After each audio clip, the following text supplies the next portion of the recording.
Our next stop along the way is to look at metamorphic rocks. And so far we've covered igneous rocks, we've covered sedimentary rocks, and now we're going to cover metamorphic rocks. And so the key things here are that metamorphic rocks have changed. They've changed through the application of heat and pressure, or either shock from large shock waves that pass through the earth, or through hydrothermal activity. And so we're going to give you an understanding, just to give you some of the key points here. So heat and pressure, we regard those as agents of metamorphism. Shock is less common, but hydrothermal, relatively common. And then when it comes to actually describing where those applications take place, it leads to what we call contact metamorphism, or there may be regional metamorphism. And so those are the two main varieties of metamorphism, in other words. So contact metamorphism, pretty easy to understand. You have to be around a really high heat source, and so you have to be around an intrusive of some sort that is cooling, in fact, and it will alter the rocks around it. And so that's what we talk about with contact metamorphism. When we talk about regional metamorphism, we're talking about something with much, much higher pressures, and we're applying it over a more regional scale. And so one of the things, you're going to hear it again, but regional metamorphism is very common in like the roots of mountains. So if mountains have so much pressure, in fact, that it alters the mineralogy of the rocks, in fact, they become metamorphosed. And so that would be the sort of style that we refer to as regional metamorphism. We're going to talk about the rocks. There's a handful of rocks that you have to memorize with this one, not as many as some of the other ones. But there are two fabrics that we recognize. Fabric meaning the structure of how the minerals are put together in there. And so there's a couple of different things that we're going to talk about, both the fabric, and then we're also going to talk about the mineral composition. And so those are the two most important aspects for identifying metamorphic rocks. So that's called foliation, or rocks may be either foliated or non-foliated. And we'll talk about that in a little bit more detail. So we'll talk about the identification of metamorphic rocks. And then people sometimes map metamorphic rocks as well, and it's very common, in fact, that they map the metamorphic rocks because the original rock that was there has been altered so drastically that we have to identify the mineral assemblages within that rock in order to understand what pressures it was exposed to. And so that's called metamorphic grade, and we'll talk about the various tectonic settings that you get with different metamorphic rocks as well. So as we start this idea, metamorphism, you're probably familiar with caterpillars that turn into butterflies. They go through a process called metamorphosis. And so metamorphosis means, meta means change, morph means shape, and ism, of course, is the process. And so metamorphism is what we have in geology. Metamorphosis is what a butterfly or a caterpillar will do when it goes into its cocoon or its pupae, and then eventually it becomes a butterfly, right? Or a moth or whatever. And so metamorphism is this idea that we can change the mineralogy in a rock based on the amount of pressure and the heat that it actually takes in. And so the amount of pressure that's applied to it. And it's all solid state. Okay. In other words, we're applying this pressure, we're heating it up, or we're not quite melting it yet, right? So if we melt it, it's going to be partially melted. There's one variety, the really high grade variety of metamorphism, where you may get a little tiny bit of partial melting. We'll talk about that. So, but in other words, it's almost all solid state. Almost all of it happens within a solid state. And so you can actually change the mineralogy of a rock. So first, before we get going with this, we're going to talk about heat first. And so heat is this, we can measure temperature, but heat is a little different from temperature. Heat is the amount of energy that's given off, I guess you could say. We have different kinds of metamorphism, and of course heat is one of those sort of agents that we have in this. And so temperature, they vary different. So if temperature is a measure of the kinetic energy of a material, so you can take the temperature of something, and that's really the kinetic energy. The heat's the total kinetic energy or the thermal energy, and there are different ways that it can be transferred from one substance to another. You know this from when you were a child, actually. Your mom told you not to touch the hot stove. What do? You touch it anyway, right? When you get burned, right? So the stove, the electric element on an electric stove or electric range, for instance, is hot enough to burn you very rapidly. And in fact, you will have a transfer from that range to your finger if you touch it. You may also recognize that sometimes there may be I heard a noise on my computer here. I have my elbow on one of the keys, apparently. Let me go on. So we have another type of heat, and I recognize this actually in the wintertime most. So when you're out on a sunny day, now it may be really cold. Let's say it's 30 degrees outside, but you go out on a cloudless, windless, sunny day, you can feel the heat radiating and touching your body from the sun. Right? So the sun projecting 93 million miles, those solar rays, and it warms you. So that's in the infrared wavelength. And you feel that heat. That is a type of radiation. So radiation is a type of heat transfer as well. So if conduction is a type of transfer where it goes from one substance to another, so is radiation. And then lastly, there's one called convection. And convection we're going to talk about in great detail when we talk about plate tectonics. But convection is where you have like a boiling pan of water. It heats up at the bottom, but the water itself transfers that heat in these convective cells within a pan, let's say, or a kettle or whatever, so you heat it up from the bottom, but it gets distributed because of these convection cells. So convection heaters or convection ranges, as you may know, can cook a turkey very rapidly or cook any sort of cooking substance very rapidly. If you're going to bake it in a convection oven because it won't take as long. That's because they have the fans blowing, right? And so those are convection cells that are set up. Those are the three types of heat transfer: radiation, conduction, and convection. Those are the three types of heat transfer: radiation, conduction, and convection. Now, convection is going to be important when we talk about plate tectonics. For this part of it, it's not going to be quite so important. We're really going to talk about in here is not the radiation either, but the conduction of heat. And so if you're around a rock body, an igneous rock body, a magma chamber, and that magma chamber rises up to its level of buoyancy, and so it rises up there, but then it begins to cool. Where does the heat go? Well, it goes into the surrounding rocks, and what it does, it causes a baked contact around those rocks. And so immediately around an igneous rock body, you will have contact metamorphism, and that's caused by the conduction that's there. So contact metamorphism and conduction go together like this. So if that's the case, we have also on Earth a tendency to have higher heat the deeper you go inside of the Earth. So not only is it hot inside of the Earth, it's also hot if you were just to drill a well. It gets warmer and warmer as you get deeper and deeper. And so they call that, in fact, there's a temperature increase with depth. They call that the geothermal gradient. So the geothermal gradient is a systematic, temperature is what you measure, right? So temperature is an indication of the amount of heat that may be there as a measure of heat. It increases with depth. Temperature increases with depth.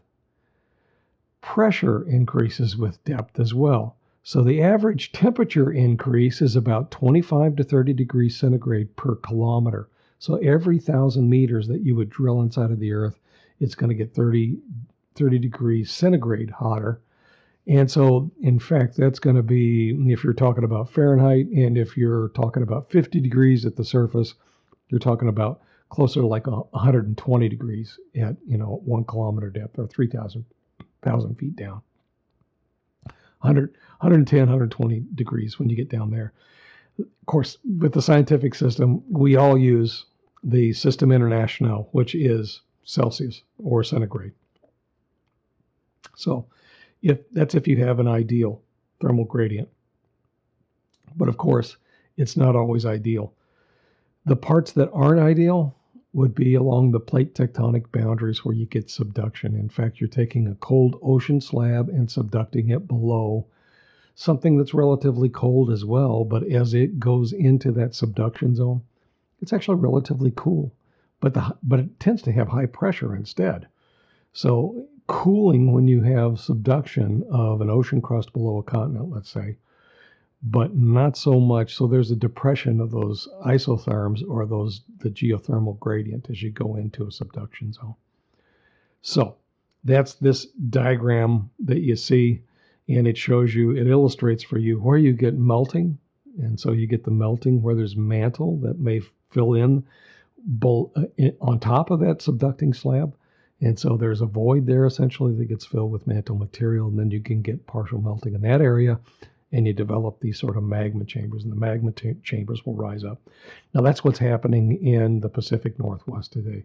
Below the volcanoes in the Cascade Range, you have magma chambers down there. When they erupt, of course, it leads to volcanic, catastrophes and things like that, or it can anyway lead to those sort of catastrophes. But in fact, some of it may actually crystallize deep inside of the earth, and so there are igneous rocks that are inside of the crust as well. And so those things would have formed from that subduction, and you develop magmas in that sort of setting. So that's within the crust, actually. So that's in the crust. So and right near the crust, the right near the top of the mantle too. And so very, very close to the top of the mantle. But there is melting. It doesn't have to be very deep, in fact. So the types of metamorphism. So we've talked about conduction and the possibility of having contact metamorphism when we talk about subducting slabs and when we talk about building mountain ranges where you collide things together or converge things together. We're talking more about regional metamorphism in that case. And so the catchphrase for that, I like to say, is roots of mountains. And so if you have regional metamorphism, you are at the roots of a mountain, essentially. The pressure is so great there, in fact, that it causes the rocks to change their mineral composition. So some minerals can convert to other minerals under high pressure. But the contact metamorphism happens around the igneous rock bodies. And so I'm just going down the list now. Okay, so this is regional metamorphism is the roots of mountains. I want you to remember that. Contact metamorphism, contact around a magma chamber. Burial metamorphism happens when you bury rocks deeper and deeper and deeper. When they get buried deeply, of course, they're under more pressure because pressure and temperature both increase as you get deeper inside of the earth. Shock metamorphism is an entirely different animal. We get shock metamorphism in one setting, pretty much. Okay, two, really. The explosion of nuclear bombs generates shock waves through the earth, but then also meteorite impacts generate shock waves. And those shock waves can actually convert some of the minerals into other minerals in the rocks that were hit by that meteorite. And so that's called shock metamorphism. It's not a real common sort of metamorphism. There are only 200 known impact structures on Earth. In places like the moon, where there are thousands of them, tens of thousands of meteorite impact sites, craters. It's probably more important in the superficial rocks of the moon, for instance. But on Earth, we don't see that too much. So shock metamorphism, relatively rare. In fault zones, you actually have another type of metamorphism that goes on there. We'll talk about it just briefly, but it's a type of change in the minerals there. It's called cataclasis. Essentially, we're crushing the rocks in that case. So let me show you some examples here. An example of both a rock type and a type of metamorphism is regional metamorphism. The rock type would be gneiss. And so as you look at this image right here, now this is an old image, but you can see banded layers in that rock, but it's not sedimentary layers, and those aren't structural folds. This rock was under so much pressure, in fact, that it altered the composition, the mineral composition of that rock, and that's a type of gneiss here. So gneiss is recognized by the banding within it. You'll see a segregation of minerals into felsic minerals and to mafic minerals in a gneiss. It happens when these things are under pressure, and so they tend to form in these various layers like this, and then you may see that they appear to be plastic, and so in fact at the roots of mountains you're under so much pressure that the rocks will flow there, and so that's what you see in this gneiss here. So this is a banded gneiss. It's a banded rock with felsic and mafic layers in it, and that is a type of gneiss. Now, gneiss is Gneiss. So there are so many geologic puns, I don't even want to get into that actually, but gneiss is a type. It's a really pretty high-grade metamorphic rock, so at the very roots of mountains, that's the sort of rock you might expect to see there. This next image here shows you more about burial metamorphism here. In this case, they're showing you what it's like to bury sedimentary rocks deeply within the base of mountain range here. Again, you can see that in the bottom illustration here. Undeformed strata on the right-hand side, but on the left-hand side, there are forces that act on it. And so not only is there a downward force that pushes, and of course, you probably know about that. One of Newton's laws was that for every force, there's an equal and opposite force in the opposite direction. Okay, so you can press on a rock that's buried deeply from all 6 of its sides, but if you change and you add a little bit from a collision, let's say a plate tectonic collision from one side, you're adding what we call deviatory stress. That deviatory stress is a little bit added component to one direction. And that's what they're showing you here. And so they're showing you a deformed strata down here in the bottom image here, but with deviatory stress or deformed strata would be the result of that. So stress is something you're all familiar with probably at midterms here. Strain is the result of stress. And so the stress is applied. The actual vectors of stress, those are called tensors, and those tensors are applied to a rock cube. They're not really forces, but they're like a force. It's not quite a force. It's a pressure, really, is what it is. And that pressure is applied at depth to all 6 sides of a cube. And so as that cube gets buried deeply, you're gonna cause a reorientation of the minerals in it. And then if you add a deviatory stress to that as well, you're going to deform those rocks, and you will cause a strained fabric to develop in it. Now, that's the story of what happened on the left-hand side here with that metaconglomerate. You have to start with a sedimentary rock that is a conglomerate.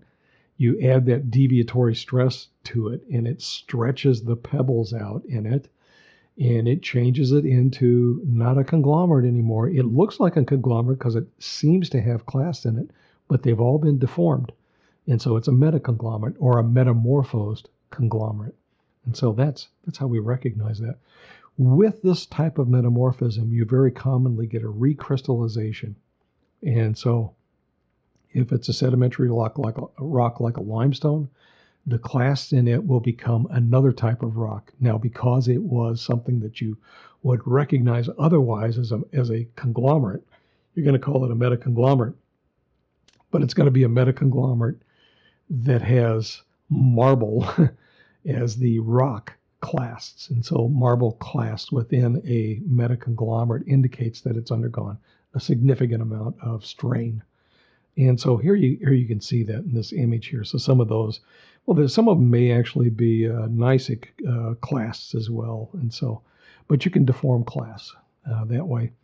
So we think about this as being confining pressure. So if you have 6 directions of pressure pushing in on a cube as it becomes more and more deeply buried in the earth, that's called confining pressure.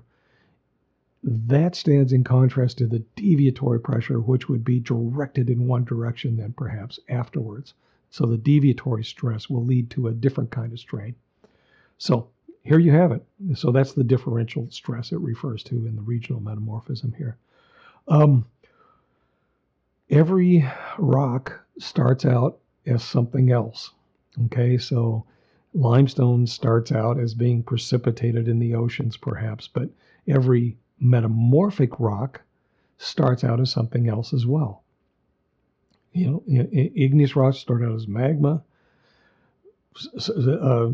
Sedimentary rocks start out as either sandstone grains that were eroded from granite or some other sort of sedimentary rock perhaps, and they accumulate. Now with metamorphic rocks, they start out as something else as well. And so with metamorphic rocks, we see what we call a parent rock. Now you're familiar with parent and daughter products when we talk about radioactive decay now, because we talked about relative and absolute age dating. In absolute age dating, we have a parent element that will eventually radioactively decay to a daughter element or several daughter elements through time. In this case, we're talking about a parent rock that will be converted to another type of rock. And so, for instance, limestone, you know the chemical formula for limestone. It's made out of calcite, right? So that's the mineral composition. The mineral is made out of calcium carbonate, CaCO3.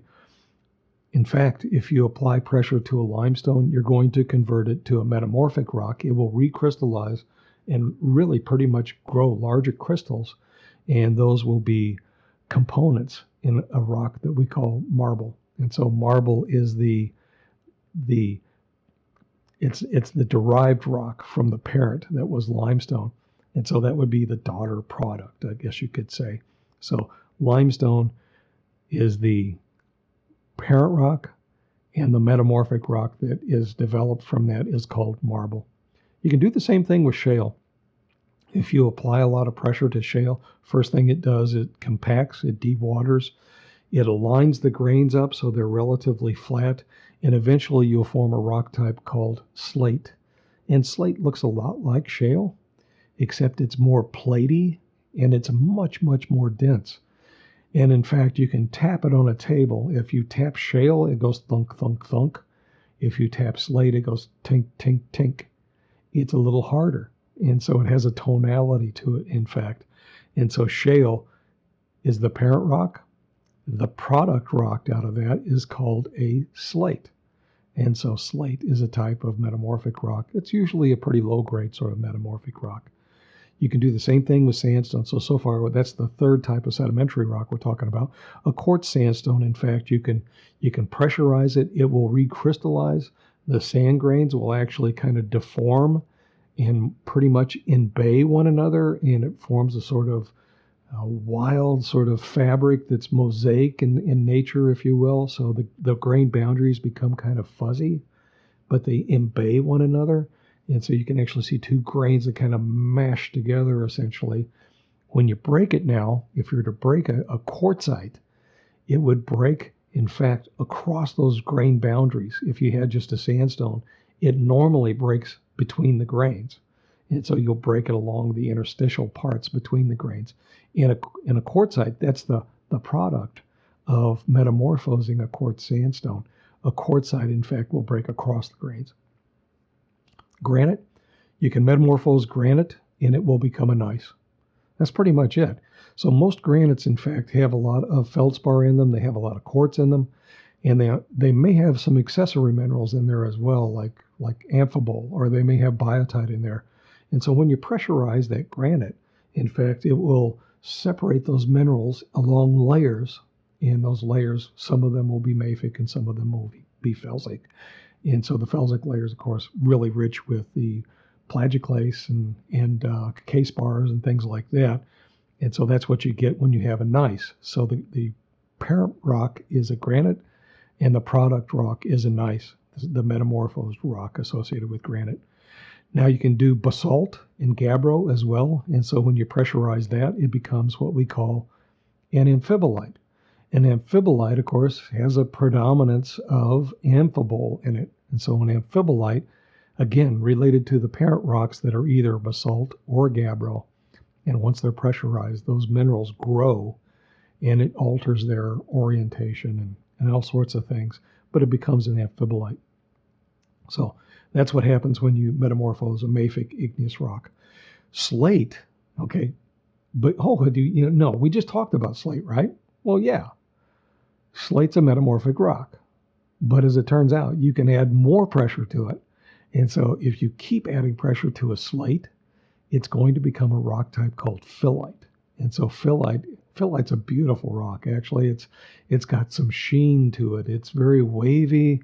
It almost looks like it's rippled, okay, but it has layers of stringy minerals in it, and it gives it a sort of like, a beautiful sort of like texture to it. I'll show you a photograph of it in a minute. And then lastly, we can go from a phyllite, we're taking a metamorphic rock as the parent rock now, and we can metamorphose that into a rock type called schist. Okay, that's the one that I didn't want. So gneiss and schist are the ones that people make jokes about all the time. But if you metamorphose a schist, then, okay, so really what we're going through is from slate to phyllite to schist to gneiss, okay? So in other words, there's two different directions you can go and you can form a gneiss.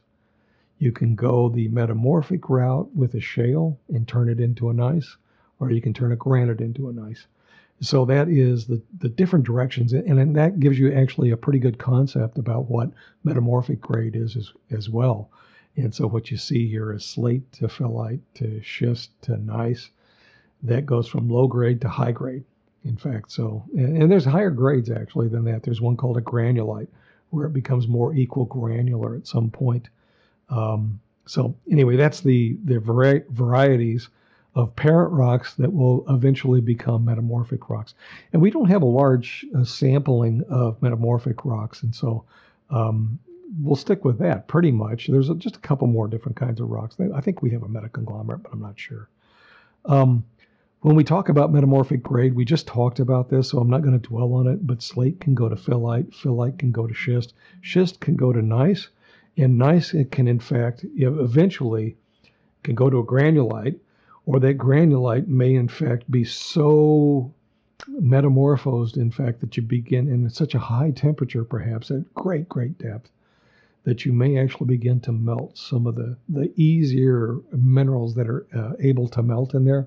And it becomes a rock type known as a migmatite. Now, a migmatite is a rock that's partially molten. So it never turned into a magma so much, but there will be little pockets of molten material in there, and that's a migmatite. So that's metamorphic grade. That's the concept of metamorphic grade. When people map this sort of thing, and they do that sort of thing, like for instance in New England, in that area, so Massachusetts, in Connecticut, Vermont, parts of New Hampshire, and in fact, if you went to Scotland, in fact, that's where it was first described, the metamorphic facies that you see, or the metamorphic assemblages of rocks, close to a fault zone there. It's called the boundary, it's the Highland Boundary Fault there, and they've actually mapped the different grades of metamorphic rocks. And it was the first time that people had really approached this idea of metamorphism. You may recall we talked about Hutton, and Hutton went to Glen Tilt. In Glen Tilt, he recognized that granite had intruded into other rock. He thought it was sedimentary rock, but in fact, it was a metamorphic rock called schist. It is layered. And so there are different kinds of schist, in fact. And so that's what people typically map when they map metamorphic facies. So they map a kyanite schist facies, or they map a garnet schist facies, or they map just different kinds of different schist that you can have. Storalite is another mineral that's very commonly metamorphic rock, and it forms really distinctive sort of crystals, and so storalite is another one. So where do you find examples for these sort of like metamorphic things? They're responding to the temperature and they're responding to the pressure. Where do you find that sort of thing? Well, in subduction zones even, you really have high pressure, but remember you have low heat there, right? You have a depressed geothermal gradient there. So under high pressure and low heat, there's a certain assemblage of metamorphic rocks that you get there. We call it blue schist facies, in fact. So it goes from green schist to at the lowest level to a blue schist facies, and then eventually you get into higher and higher sorts of different metamorphic facies.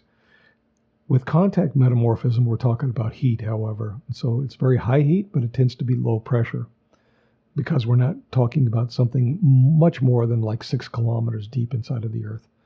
So with regional metamorphism, we're talking about much higher temperatures and high heat. And so this is just a list of those sorts of properties and where you would get sort of metamorphic grades, or what you could expect to find as metamorphic grades. So that brings us to when we begin to identify rocks, we look for something called foliation. And so with metamorphic rocks, you'll look for foliation. You're probably familiar with fabrics that have a certain feel to them. Like if I mentioned the word velvet, you would think, oh, velvet or velveteen, right? And so it has a nice soft feel to it. But you'll notice that you can rub your hand across it in a certain direction, and it goes with what we call the nap of that fabric.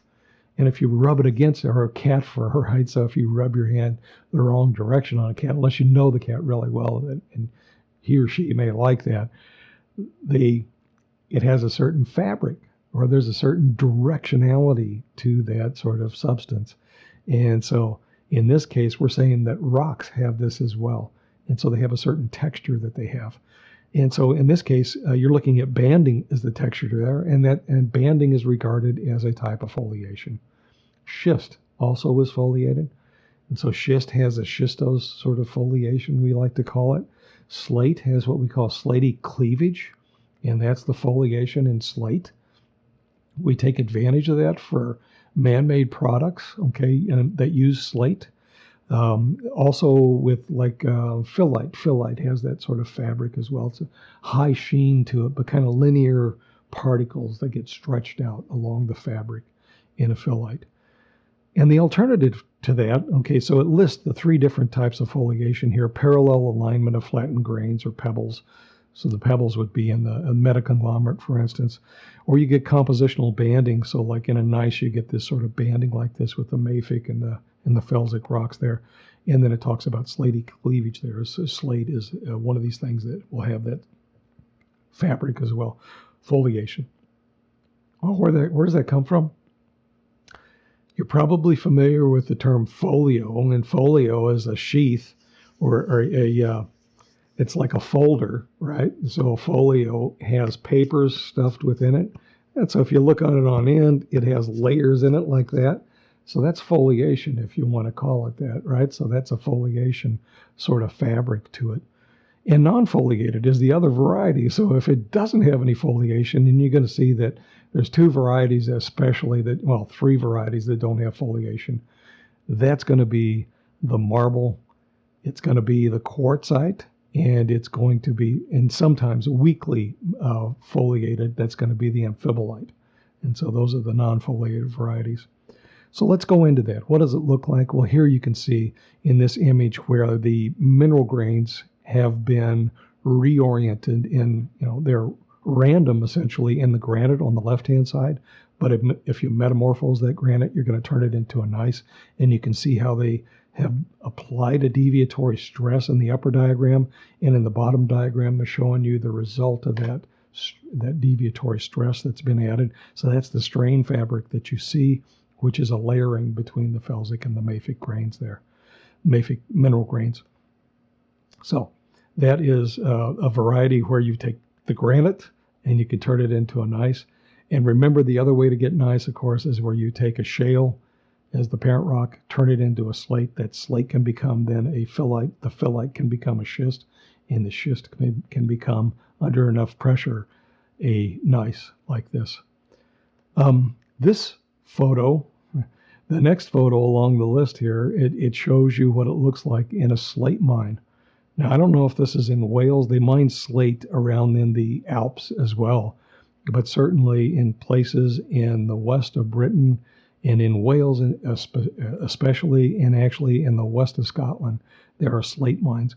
And the slate here, you can see it makes these flat slabs like that. Well, they're not cut that way. Well, the edges may be cut, but the top surface is not. That's the slaty cleavage. It's just a flat plane. Well, you know about mineral cleavage. Well, this happens to have what they call rock cleavage. And so that slaty cleavage splits along planes like that. So you can split slate very easily. And this has been known for thousands of years, ever since people began to build artificial caves, or what we call houses today. They began to think about, what could I put on the roof to keep it from leaking? And the first thing they put up there was thatch. And thatch is great, but eventually thatch is going to rot at some point and have a lot of mold in it, right? So instead, what they did is they began to make slate roofs. I don't know when that was. I think it's probably in the 1500s, or maybe a little bit even before that. But here you see an example of a slate roof. Now, I think this is from Spain here, but that slate roof, in fact, is split naturally. And so they split the rock out and they chop around the edges to get it in a sort of size that they want. They'll trim the edges off, and then they nail it to that roof. And so whatever that subroof is, which is going to be wood, of course, They drill little holes in it, and then they nail it to that roof, and it makes it very suitable then for a roofing material. They still make roofs out of slate in Great Britain. And so there are people skilled at actually replacing slate in some of the roofs. It always kind of poses a problem in places where you get a lot of snow. So you can see how wide the eaves are on this house. I am assuming that because it's in the mountains, it's because it's around a slate sort of mine of some sort where they use this material. I'm assuming that they probably get a lot of snow there as well. If they get snow on a slaty roof, you have to look out, because the snow sometimes will warm up at the bottom and detach, and you get a little avalanche off the roof. And of course, those avalanches could also freeze and thaw. You know, a little bit of that water could get into those nail holes that you had for the slate, bust out where the nails were, and it brings off not only the snow, but some of the slate roof. And so people have been killed by the roofs in their houses before. It's like, that is a horrible way to die. Okay, I laughed a little bit there. I guess, you know, some sorts of death are probably funnier than others.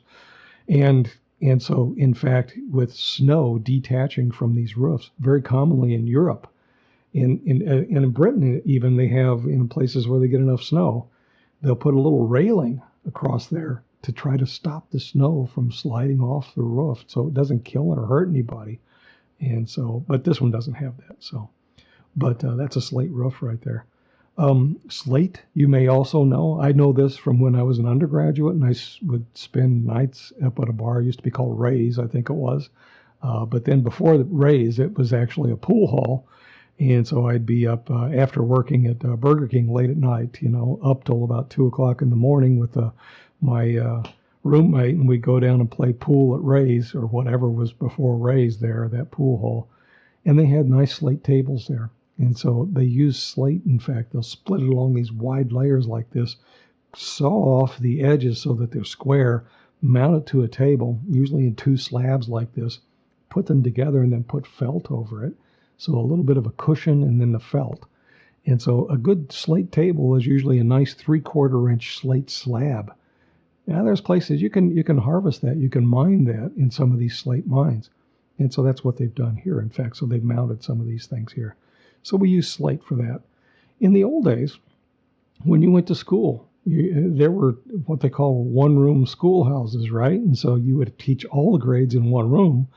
And sometimes they would have in there a slate. And so the students would take chalk, which is a sedimentary rock, and mark on slate, which is the metamorphic rock, the answers to what they were studying, and they would show it to the teacher that way. So rather than have one big blackboard, which is made out of slate, they would have little tiny blackboards that they would use to you know, add 2 and 2 or whatever.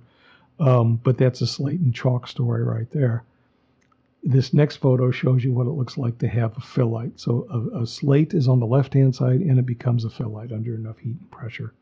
So you get that sense of it has that sort of sheen to it. And so I guess I like to think about, what's the fabric? Rayon is like that, you know, real nice and silky, right? So it's a silky sort of texture, in fact, when you get phyllite. And so you'll recognize, if you ever run into phyllite, you'll see it, and it's like slate, except it's rippled and feels nice. And so that's a type of rock called phyllite. It's been a slightly more metamorphosed, in fact, than slate, so slate will become a phyllite. The next photo shows you what it looks like when a phyllite gets even more pressure on it. It turns it into a rock called schist. And schist has a certain, well, it's a type of foliation, right? So schistosity is what we call it. But there are layers of micas in there. And so the micas are really important. That's one of the major components, in fact, of a schist. Very commonly, you'll have a biotite mica, or you'll have muscovite, you know, micas in here, and you form this type of rock. So this is a mica schist, they call it here, rich with mica. And so mica can form from other silicate minerals under enough heat and pressure. On the next slide, you can actually see a garnet schist. And so this is a garnet schist, and it shows you those nice garnets that pop out in this thing. And that's where most of the real garnets are actually mined from, is schist sort of settings. Garnets very commonly only well, it's not only a metamorphic rock. It can also form in some magma chambers, but usually where those magma chambers have incorporated schist, that will have some of that garnet in there. So that's a garnet schist right here. And the next slide shows you a gneiss. Now you've already experienced a couple of photographs of gneiss already. So here's a nice sample here. And so that's more like the variety that you may see in the lab. And so in the lab, you'll see the layers of mafic and felsic minerals within a schist, within a gneiss.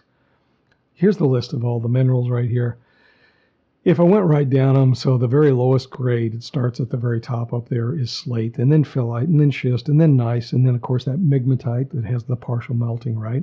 And then it jumps, okay? So in the weakly foliated sort of setting there, they call it a myelinite, and a myelinite can be anything, but it's only weakly foliated, and very commonly it's in mountain ranges. So myelinite, it's not typically what we run into, so don't worry about it, I guess is what I would say. A metaconglomerate we've already talked about. Marble we've talked about as well, and it kind of gives you a glimpse of what it would look like if you looked at a marble sample up close under a microscope in that third column there. And then also you see what a quartzite is, and it has the same sort of fabric that the marble does.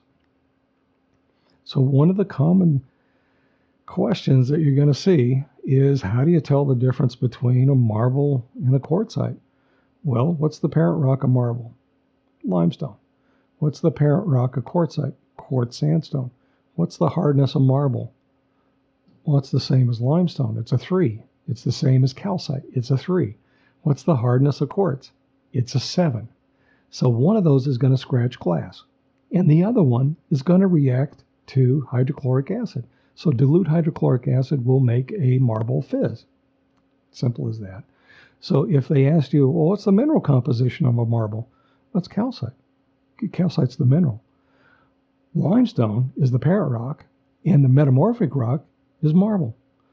What's quartz sandstone? Well, it's composed of quartz grains, but embayed quartz grains that have been highly metamorphosed.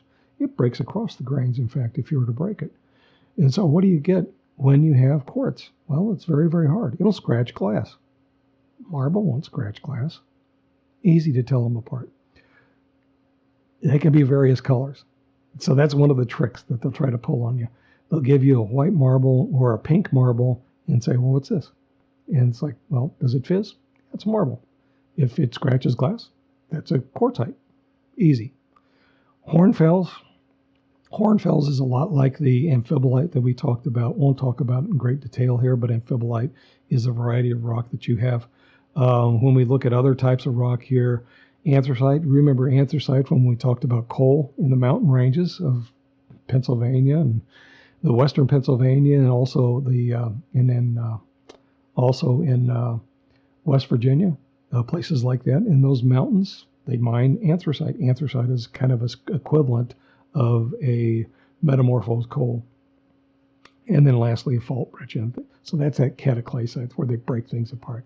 Enormous pressure that you get in a fault zone, and it will cause some sort of kind of weak but non-foliated fabric. And they still call it, I guess, it's called a cataclysite is the technical term that we use for it in geology. So that is the list of these rocks and their textures, their grain size essentially, and some comments on them and what their parent rocks over here on the right-hand side. So that's a good chart to like pore over. So look at that in great detail. And you can look at that in the PDF version of this presentation. So I encourage you to do that. Here's a photograph of the non-foliated variety. It's a pink variety of marble right here. You could drop acid on it, it would fizz. This is made out of marble. So, okay, so that's Michelangelo's David. Yeah, that's in Florence, right? And so in Florence, this is actually a copy of that statue. It's made out of marble. Well, why did Michelangelo use marble? Because it has a hardness of 3. He didn't carve these things out of quartzite because quartzite would be harder than hell on his tools, right? So if he's chipping this out with a steel chisel, much easier to deal with marble than it is with quartzite. And so that's what he used here. And so many of the statues, of course, in Rome and ancient Greece carved out of marble. And those are two places where you get marble because of the Apennine Mountains have been metamorphosed somewhat, and the Hellenic arc has a lot of limestone in it as well that was marbleized in a few locations there as well. So, statuary. Italy, Greece, also Egypt, right? So Egypt has some well, they mostly carve limestone, I think, in Egypt. So that is a variety, in fact, of marble there with David. On the next slide here, you can actually see a quartzite. You can see that it's pink too. So how do you tell it from the marble? Okay, well, this one would scratch glass. The marble would fizz. This doesn't fizz. There's what it looks like on a thin section over here on the right-hand side. Quartz has this tendency to have a sort of gray color. And it's funny, as geologists, we use what we call a petrographic stage, and it rotates. And so what we do is we shine light through the bottom. And sometimes we can shine light through the top of a microscope as well, but generally it's through the bottom. And we put a polarizer filter down through there. And what that does, it kind of turns that mineral grain into a lens. And so that lens will actually look pretty cool as you spin it around because it'll change colors. And as you change colors in that, in fact, there's one direction. If it's right along the C-axis, which is the long axis in a quartz grain, it will actually go extinct. In other words, it just blacks out. And you can do the same thing. Okay, so they put two polarizers. There's a polarizer below. You project the light through it. There's a polarizer up here. And when you view it, right, so you're viewing down this way, and the two polarizers should block all the light, but the grains themselves form a lens that keep it from going extinct entirely. And so the grains that you see in here, you're not looking through the C-axis unless you're looking at some of the darker ones in here. Also, that is a type of quartzite right here. Won't react with acid. The next one shows you what it looks like to be around. You kind of know this already, so I'm going to speed through it. When you have contact metamorphism, you're cooking all the rocks around it. They call that a baked contact. And in fact, when you heat the rocks up for an extensive area around that magma chamber where it can influence the sedimentary rocks that are around it, they call that, in fact, an Oriole. So the Oriole is this area that's been exposed to heat. Now, why is that important? Well, I would normally say it's not important, but it is important for the fact that if you take a limestone and you intrude or have volcanics that go through them, many times they'll be associated with gold deposits, in fact. And so igneous rocks and limestone can give you gold if you have the right chemistry in the pore fluids. And so that's one of the reasons we talk about contact metamorphism here. And in that Oriole, they actually have a name for the mined material around that Oriole. It's called a skarn. And so a skarn has been baked essentially around that igneous intrusion, and that skarn may in fact bear gold at some point. So that is what you see here in this diagram. The next diagram here shows you what it looks like to have different metamorphic faces. So in this case, we're looking at, well, they're showing in here that it's not metamorphosed over west of Vermont there in upstate New York. So there's igneous intrusives in that area. So the Adirondack Mountains, for instance, are igneous there. But all of these rocks that are in Vermont, New Hampshire, Maine, in Connecticut, Massachusetts, Rhode Island, they're all metamorphosed for the most part. It took a long time for people to figure out the geology there because of that, because they weren't expecting to find all of these rocks that they didn't see in the motherlands from, in Europe or other places, where the people who settled this landscape. And so what they're showing you here is that there's low-grade metamorphism, so that chlorite, in fact, is a green schist facies. There's a low-grade metamorphic rock here as well. That's going to be a biotite schist, so chlorite is a type of green mica. Biotite, as you know, is the dark mica. Garnet zone, so it's like that garnet schist, so that's a medium-grade sort of metamorphic rock. And then storalite, which I'd already talked to you. It looks like starlite, but it's storalite. And so storalite forms these funny little crystals that tend to have crosses in them, in fact. And so they call them fairy crosses in some places. And so you can mine those, in fact, around Mid-Cloud. What's the name of the place? It's called St. Cloud, I think it is. St. Cloud, Minnesota has a deeply weathered type of storalite schist that has turned to clay, but the storalite pops through, and so you wash the clays away and you can collect the Storalite crystals there. Kind of cool. So Storalite is between a medium grade. It's not quite high grade yet. When you get into the high grade, you're talking about Silmanite. So Silmanite is the variety that's the high grade that cuts a swath through New Hampshire and on into Maine there. You can see it runs through Connecticut. So people who do geology, people who are experienced with metamorphic rocks, go out and map these sort of terrains, and they identify the minerals that are within the rocks. They map the top of the rock, the type of rock there. And what it does, in fact, in this case, it tells you about the tectonic history of this area. It is very highly metamorphosed at one point. Well, that's because there was a collision there at one point. We talk about this in historical geology. It's not one of the topics we talk about here, but Eastern North America has been impacted several times by island arcs that have docked, and then also with the collision of Pangea. Pangea is the rest of the entire world, and North America slammed together with Pangea and formed part of Pangea at one time, back during the age of dinosaurs, in fact. And so these rocks were probably metamorphosed about that time. A little bit earlier than that, perhaps, in fact, in the case for these rocks. So that is where you get different metamorphic grades in New England. I don't show you a map of Scotland on here, but you get different metamorphic grades in the Highlands of Scotland, southern Scotland, well, the southern part of the Highlands of Scotland. And in this last image here, it shows you what it looks like to have a subduction zone, but it's also showing you that you're getting high pressure, low temperature metamorphism along that plate as it's subducted, but before it melts. And so there's a rock type that crops out in California called a green schist facies, and they also have blue schist facies, because some of those rocks were scraped off of the ocean floor and incorporated then onto the continent. And they call that, in fact, it's like an accreted wedge of material. And in that accretionary wedge, you get metamorphic rocks that are very low grade, but high pressure but low temperature. So low grade would be the green schist facies. High grade would be the blue schist facies, which is high pressure but low temperature.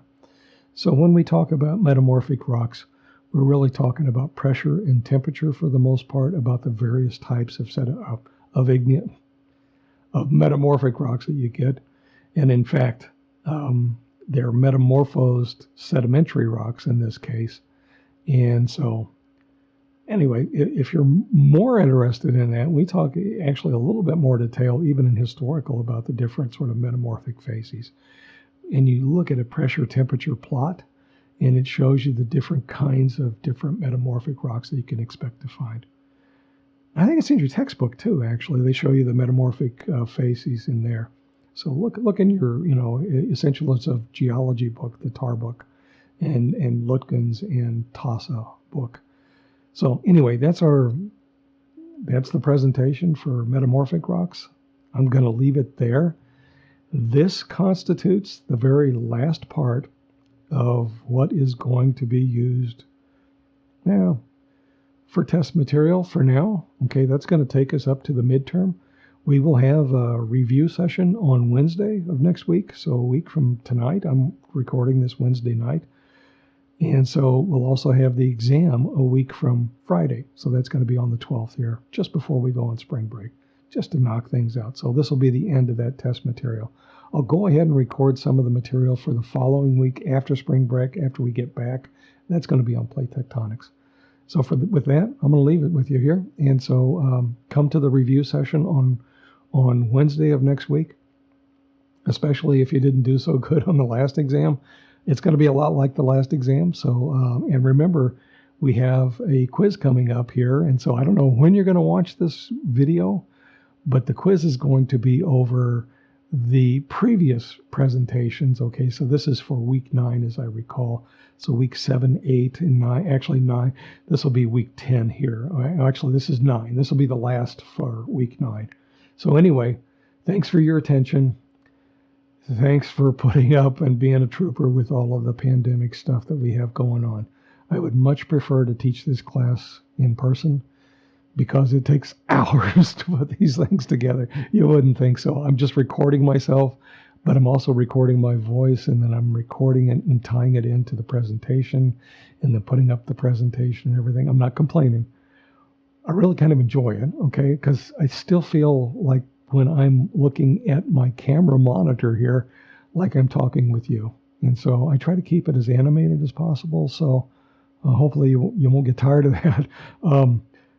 But this is, I mean, for me, it is still exciting, you know? So it's like you're getting it from somebody who really bought into this. And so I love geology. I love the history of it as well. So there's a lot to know. And the more you know, the better you are at some things, you know. It's like it's going to make you a more interesting person to know a little bit of geology. I like to think that. And who knows, maybe you're going to become a geologist. So anyway, I'll talk to you soon. Thanks. Bye now.